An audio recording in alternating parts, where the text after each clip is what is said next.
Hello mga makulista, andito na kami ngayon sa Goulburn fast charger station ng Tesla. Kasama ko pa rin yung mga bata. Ayan, si Tali tsaka si Isaiah. Nanonood sila ngayon dito ng Blippi. Ayan o, mayroong screen dyan, tsaka mayroon ding screen dito sa baba.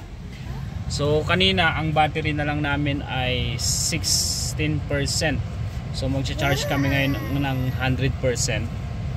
Papakita ko sa inyo kung magkano na yung inaabot nitong pagcha-charge namin. So ito, tingnan natin. Ayan, charger. So nasa 52.4% na. So ang cost niya na ay $18. So kailangan i-100% ko yan. 40 minutes remaining pa na maghihintay kami dito. Ayan, sina Jaja, andun sila sa coffee shop ngayon, bumili ng kape. Dahil kaysa naman maghintay sila dito sa sasakyan, bumili na sila ng makakain. Oy, huwag kayo mag-aaway na dalawa. Kasama ko pa rin itong dalawa. Pero babalik na si Jaja dahil mayroong excavator truck doon. Gustong gusto kasi ni Kuya Sia ng excavator para mapanood niya yung tunay na excavator. So ang nangyari kanina dun sa camping namin, bago kami umalis, dahil wala ngang signal, nagka-problema kami. Na-i-lock namin yung Tesla nung sinara ko yung yung front booth niya, yung front. Hoy, no fighting please. Tali, bully kasi yan si Tali.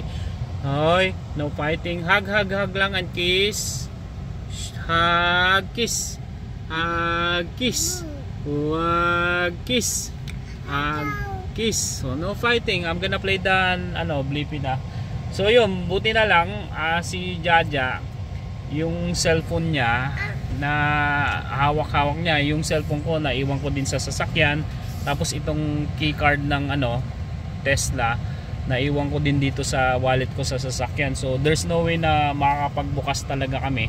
So si Jaja, naglakad pa siya doon sa bandang taas, nakikonnect sa may-ari ng farm kay Jennifer. Buti na lang mayroong wifi doon, kaya nabuksan din namin itong Tesla. So yun lang, kunting advice sa Tesla nyo kapag meron kayo, huwag nyong iiwanan lahat ng mga susi sa sasakyan dahil maglalak talaga siya for safety features. Let's go, puntahan natin. Iwan muna namin itong Tesla at magcha-charge muna siya dito. Pupuntahan namin yung coffee shop muna. 40 minutes pa naman kami maghihintay. Yeah? Don't crying, please. Asan si Sia? Yeah, she's waiting for our drinks. Okay. Si Tali, yung chinelas niya. It's there behind you. Come on, let's go. Shoes. Shoes, come on, Ski. Where's your shoes? I left Sia there. Come on. Okay. Okay, let's go there. Oh, wow. Coffee. Oh, sige na. Sit. Tali ho. Oh, Sia sa kabila. Help him.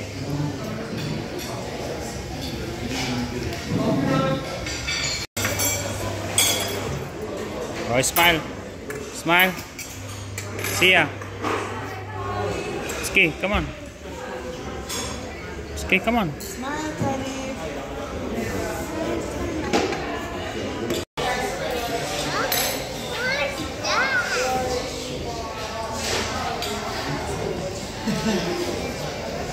Look at her face.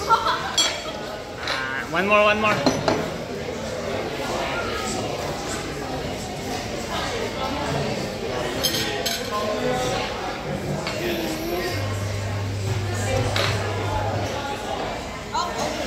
Isaiah, you're not eating? Why? Chips? No, thank you.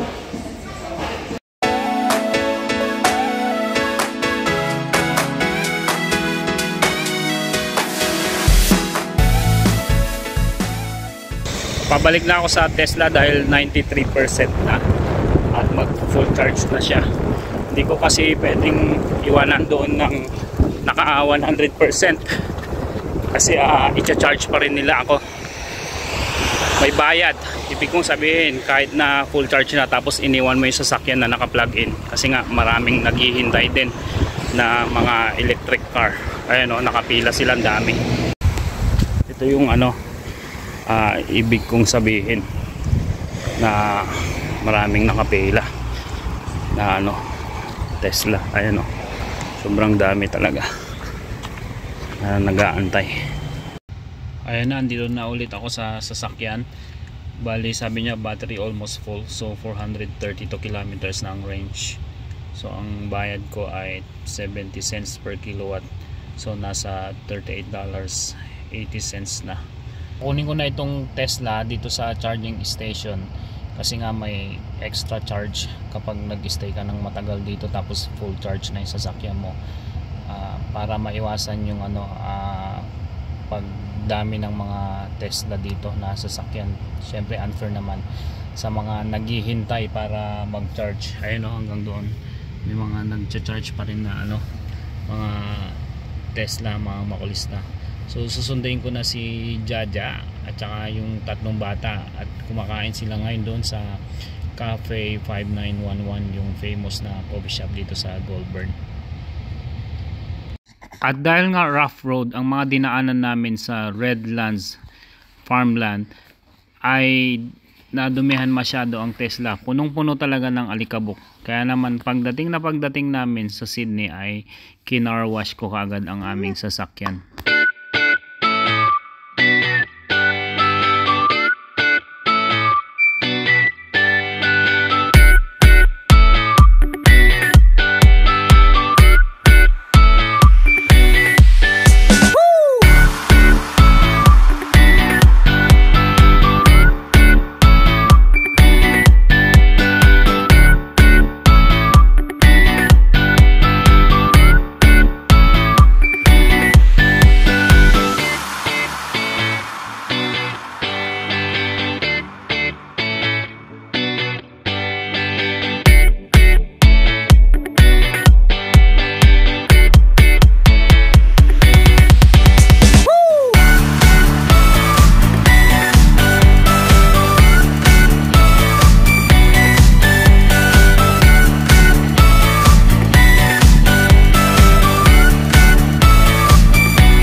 Ano gusto mo?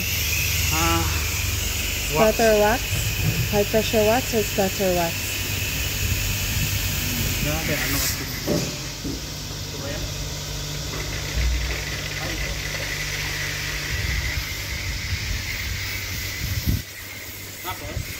I-rinse mo ulit.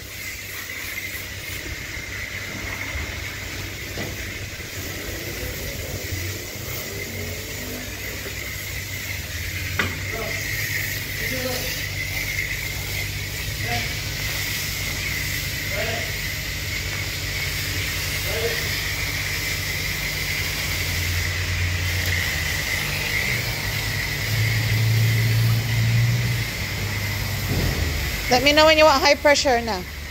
High pressure na? High wax.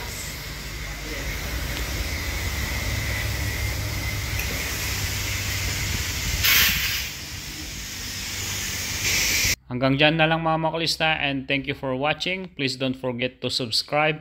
Kung bago ka pa lang sa aming channel, ay gumagawa kami ng mga video dito sa Sydney, Australia. Bye for now!